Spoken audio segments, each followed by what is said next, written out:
The Lord be with you, and welcome to our Bible class for Sunday, March 7th, 2021. And today we're looking at the Old Testament lesson from Exodus chapter 20, which is the giving of the Ten Commandments. And God spoke all these words, saying, I am the Lord your God, who brought you out of the land of Egypt, out of the house of slavery. You shall have no other gods before me. You shall not make for yourself a carved image, or any likeness of anything that is in heaven above, or that is in the earth beneath, or that is in the water under the earth. You shall not bow down to them or serve them, for I, the Lord your God, am a jealous God, visiting the iniquity of the fathers on the children to the third and fourth generation of those who hate me, but showing steadfast love to thousands of those who love me and keep my commandments. You shall not take the name of the Lord your God in vain. Remember the Sabbath day to keep it holy. 6 days you shall labor and do all your work, but the seventh day is a Sabbath to the Lord your God.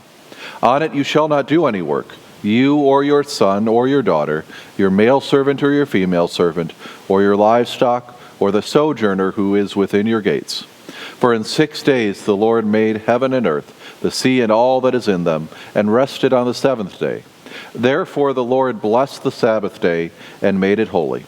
Honor your father and your mother, that your days may be long in the land that the Lord your God is giving you. You shall not murder, you shall not commit adultery, you shall not steal. You shall not bear false witness against your neighbor. You shall not covet your neighbor's house. You shall not covet your neighbor's wife, or his male servant, or his female servant, or his ox, or his donkey, or anything that is your neighbor's. And we'll begin also then with the hymn verse of hymn about the Ten Commandments, hymn 581 in Lutheran Service Book. These are the holy Ten Commands God gave to us by Moses' hands, when high on Sinai's mount he stood, receiving them for our good. Have mercy, Lord. Now these are obviously pretty familiar verses, pretty familiar things to us. Many of you learned looking at one of these, or maybe even an older one. The Ten Commandments are the first of the 6 chief parts in the Small Catechism. Luther uses them to describe, to show the law, to talk about what we should do, how society should be structured, and all those things like that. And so again, we're familiar with the Ten Commandments. We see them all over the place. But just kind of to review the context. So the people of Israel had been enslaved in Egypt, and then God frees them after the 10 plagues, and they're on their way out of Egypt. And on the way out of Egypt then, it's a couple months after they've crossed the Red Sea, then they come to Mount Sinai. And Mount Sinai is wrapped in smoke because the Lord had descended on it in fire. The smoke of it went up like the smoke of a kiln, and the whole mountain trembled greatly. And that's Exodus chapter 19, right before what we're talking about. And so the people of Israel look and see this, and they're scared. And so they tell Moses, you go up there, you talk to God, we're going to stay down here and not get close to God. And so Moses goes up the mountain, and God gives him the covenant. The command, which includes the Ten Commandments, and also then includes some details in the following chapters of how they should live, what they should do, how they need to make the tabernacle, who should be priests, things like that. But of course, the problem is that while Moses is up on the mountain receiving the Ten Commandments, the people get tired of waiting, and so they make this golden calf that they claim is the God that brought them out of Egypt. Of course, then it's based on an Egyptian god, but they decide they need something to worship. They're tired of waiting for Moses to come down, and so we're reminded in this part that even though the Israelites had seen all that God had done for them, even though God had saved them from slavery, they still would worship other gods at the drop of a hat, or pretty easily anyway. So when Moses comes down with the Ten Commandments, he gets angry and breaks them, and then he has to recopy them himself. So the original ones written by God are destroyed. And that's problem too, because then that represents the breaking of the covenant. The reason the Ten Commandments are, of course, important is that they're part of the covenant, the agreement that God makes with the people of Israel. And God says, "You will be my people, I will be your God. This is what I will do for you. This is what you are going to do for me." One of my seminary professors would say that up until Mount Sinai, the people of Israel and God are just dating, but after Mount Sinai, they're married. So they've signed on the dotted line. They've signed the agreement. They've agreed what they're going to do, how that's going to work, and that's what they're going to do. That's the covenant. But the problem, of course, is that the people, as we just saw, they break the covenant before the ink's even dry or the stone's even carved. But that image too of God and Israel being married will be taken up by the prophets, because they'll talk about the people of Israel being prostitutes, adulterers, unfaithful wives, because of all the ways that they cheat on God, that they break the covenant. They don't do what they keep their side of the bargain.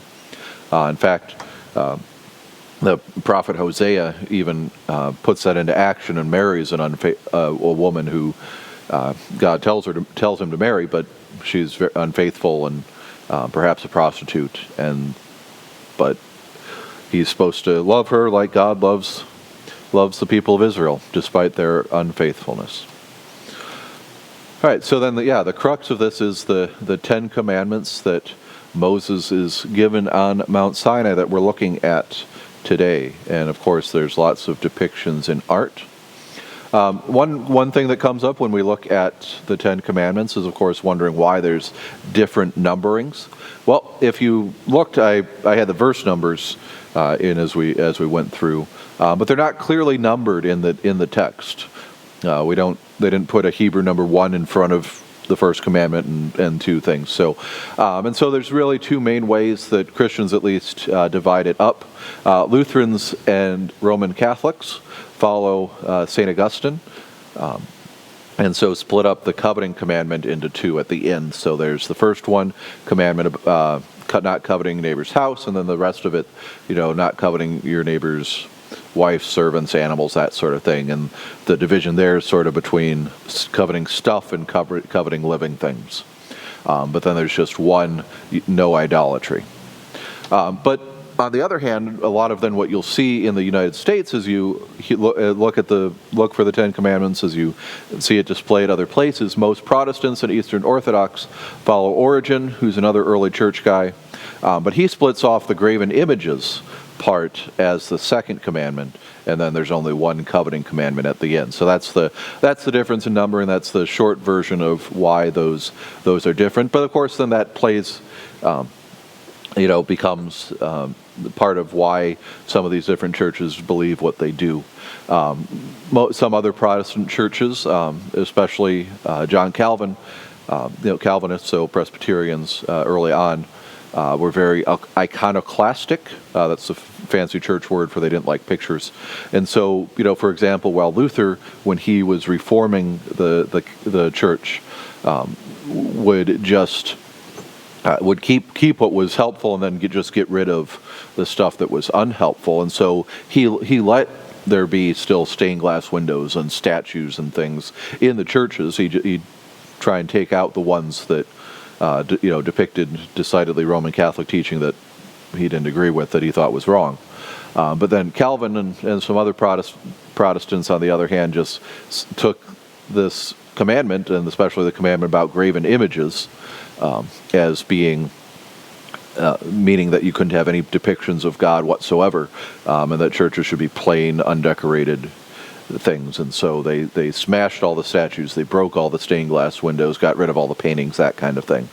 For the most part, that's not as it's not quite that way anymore. But again, the way that they're divided up, if graven images is its own commandment, that makes it markedly more important, and so that's how that ends up working that way. And then we're just going to touch on a few of the commandments, of course. First one we talked about with the golden calf, not having other gods before me. and no graven images. So again, kind of different than the commandments, different than how the other peoples around them were, because the other nations around them kept making statues. We read about statues of Baal and Asherah poles and other things throughout the Old Testament, where there's these other gods have statues of them, and so then like Gideon smashes the idols. There's a statue of a Philistine god bows down to the Ark of the Covenant. But the other nations have statues and things to worship, but the people of Israel don't, because they again, no other gods before them, and especially not images. God's spirit, so we can't make an image of God. Then we get to the third commandment: remember the Sabbath day and keep it holy. And of course, when we look at it from Luther's point of view, Luther focuses in on how that means we should gladly hear God's word and come together and hear it. That the Sabbath is a day for a reminder to read God's word, to spend time with God, to spend time receiving God's gifts in the divine service. And so that's his focus when he's interpreting it. But it's also important to remember that Sabbath also is rest. That part of why this is important is that when the people of Israel were enslaved in Egypt, they could not rest. When you're slaves, you have to work when your masters say you work, and you don't get a say in when you can rest or not. But they were free people now, so they could take a day off. And God would provide for what they needed. God gave them the extra helping of manna, so that it would last through the next day, so they wouldn't have to do anything like that. Now, of course, that can get taken to extremes. Jewish people today and over the centuries, is trying to figure out exactly what it means to rest. Have come up with all sorts of detailed things on what exactly is work and what isn't. We see that somewhat with the Pharisees, and just continue on. And again, a lot of times it comes out of just practical reasons of okay, if I'm supposed to rest and not work, where are those lines? How far can I walk without it being work? That sort of thing. And so rabbis have defined, certain distances you can walk. And Jesus and his disciples even had that too. They could go a Sabbath day's journey. Things. If you don't work, then you can't pick grain, and so Jesus and his disciples get in trouble for that. With modern technology, you've got different ideas, and so turning on a light switch creates light, so you can't do that. But then, if your lights are on a timer or things like that, you hear about elevators in Jewish buildings that just stop on every floor on the Sabbath, so you don't have to press the buttons. Weird things like that, which again ideally come out of a place of trying to define work and rest, but can also become very legalistic that way as well. Of course, the importance of honoring parents, father and mother, that your days may be long in the land the Lord your God is giving you. Reminder of how they're to obey their parents. Luther expands it into reminding us that then we don't just obey fathers and mothers, but all those in authority over us, and that includes, teachers, pastors, government officials, people like that. Reminded that anyone in authority over us has been placed there by God, and we're supposed to honor them. Again, it doesn't always mean obey them if they're telling us to break God's law, but we need to honor them. And so.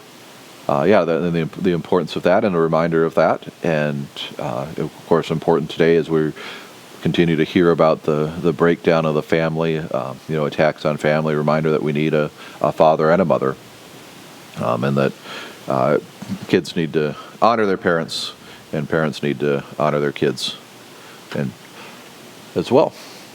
And then, too, a reminder, of course, for us Lutherans, the way we understand and interpret the Ten Commandments, talk about the three uses or purposes of the law. There's a curb, a mirror, and a guide. The law is a curb.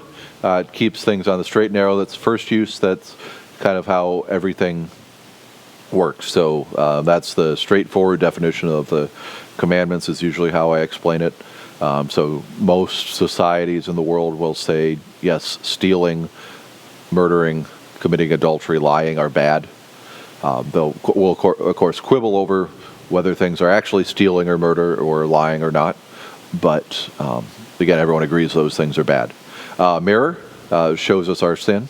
The second use. For Lutherans, that's the primary use of the law, that it shows us what we do, and that would be, we'd see that present in Jesus as he expands on it when he says, "You've heard it said, don't murder, but I tell you, if you hate your brother, you've committed murder against them in your heart." Or you've heard it said, "Don't commit adultery. I say to you, if you've looked at a woman with lust in your heart, you've committed adultery with her. You've broken the sin," that sort of thing.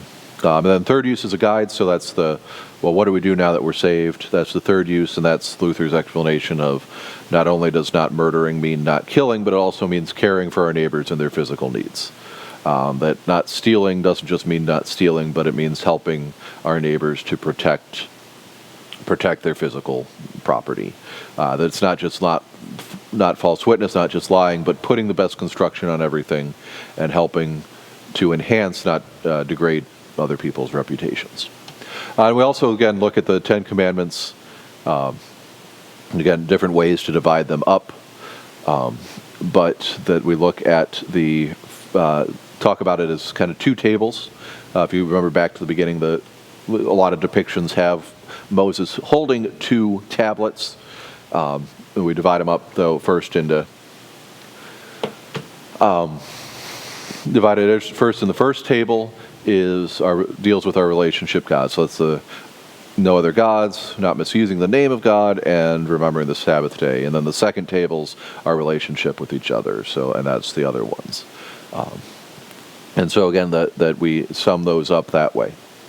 All right. Here you see, this is a picture from a courthouse I found out of Wikipedia, but you see that different numbering compared to what we just saw. First, you shall have no other gods. Second, misuse the name of the Lord your God, and different coveting ones. And here we've got no other gods, no graven image, and then the name of God, and just one coveting one. But of course, over the years, the Ten Commandments have been put up in courthouses or around government buildings. And again, we'd see them as okay for that first use.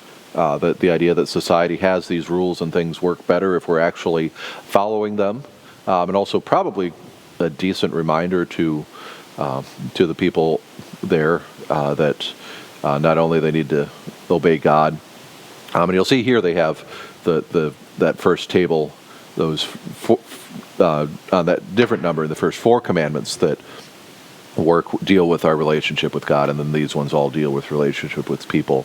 Probably a good reminder to have for people in the courthouse, for people in the government, to not kill, not commit adultery, not stealing, not bearing false witness. Just think how good our government would be if everyone was doing those. Just all I have to do is watch the news, and you find people that are breaking those things. Of course, Andrew Cuomo's made the news for mishandling lying about the nursing home deaths, lying about his attempted relationships with staffers, those sorts of things.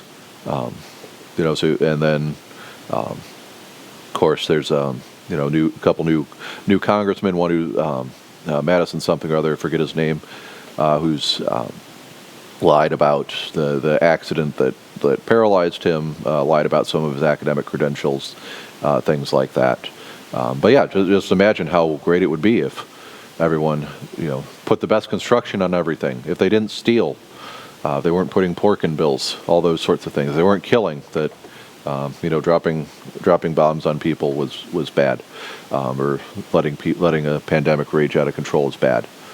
Things like that. So yeah, and listening to your parents.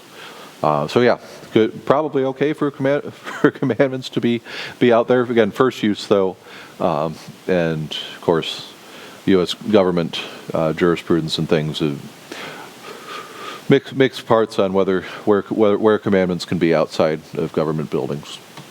Then of course the when we looked at this with the Ten Commandments, they're given a couple times actually, at Exodus 20 and also in Deuteronomy.